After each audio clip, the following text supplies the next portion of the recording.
Mark Berman for NJ.com. A couple seconds right here with Brett from Fuel. And, you were refueled, but now Fuel's on the road as the band, taking the stuff that you did in '93, but you got a lot of new stuff, too. So this is a mix of the old, the new, and Fuel today. Yeah, I went out as refueled for like 2 weeks just to go out and have some fun and test the waters out.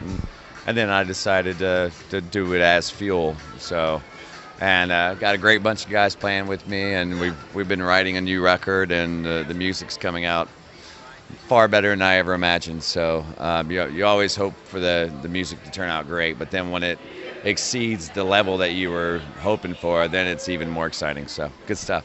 So people coming out, and we looked at your tour schedule. It's pretty extensive. I mean, you're all over the place, so they're going to hear some of the stuff you're writing and working on now as well. Yeah, we've been. It's hard for fans to hear brand new music that they when they've never heard. I agree. Before. So we try not to beat them up too bad with new stuff. We play a lot of the old hits, and we try to stick to that for the most part. But then we pepper spray the set with like 2 or 3, even 4 new songs from time to time, depending on the circumstances. So now, I know that you're working on new stuff, but why? Because the world ends on your birthday. I know, right? I've been joking around saying I must be the Antichrist. So, but it all depends. That all really depends on who you are and the way you think about it. Some people think it might be the end of the world, and the apocalypse is on its way. Other people think that it's just the Mayans were predicting that it's just a new day and a new age, and life is gonna live on, and everybody's gonna continue to be happy, but it's just in a different kind of way. So at the end of the day, nobody knows, and we'll just have to live life and live it to the fullest extent that we can until that day gets here. And now we're talking about the end of the Mayan calendar, in December. Some people say too that the Mayan calendar, they just ran out of room.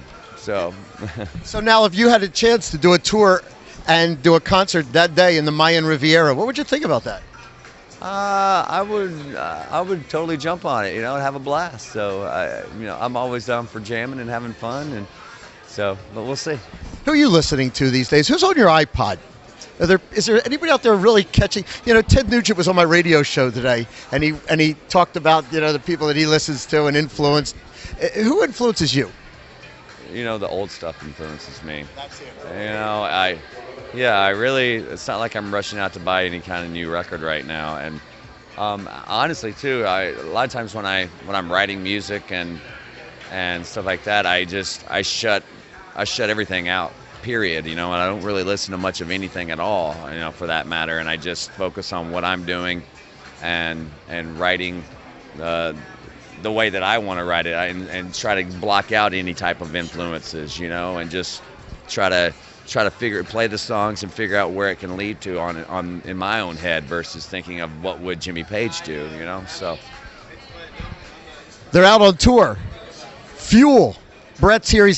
Before we go, you've got a new band, and these guys are freaking awesome guys, man. You got somebody from Shinedown. Yeah, Brad Stewart, he's the original bass player of Shinedown. He's rocking with us, and we've got Ken Schalk on drums, who is unbelievable. He's one of the best drummers I've ever played with. So he's from a band called Candiria originally. And our guitar player is Andy Anderson. He's from Sweden. And I met him through my friend JB, who is the original bass player of Buck Cherry. And they also have a band called Black Robot that they played in together.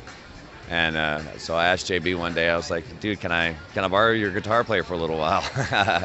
So, and Andy just fit in so well, and the songwriting has been a lot of fun with him in it, because he's got some really good ideas. So it's a lot of fun. It's Fuel. They're on tour. Come out, you'll hear Shimmer, you'll hear Hemorrhage, all of it. It's all there. And Brett, and I'm Mark Berman for NJ.com.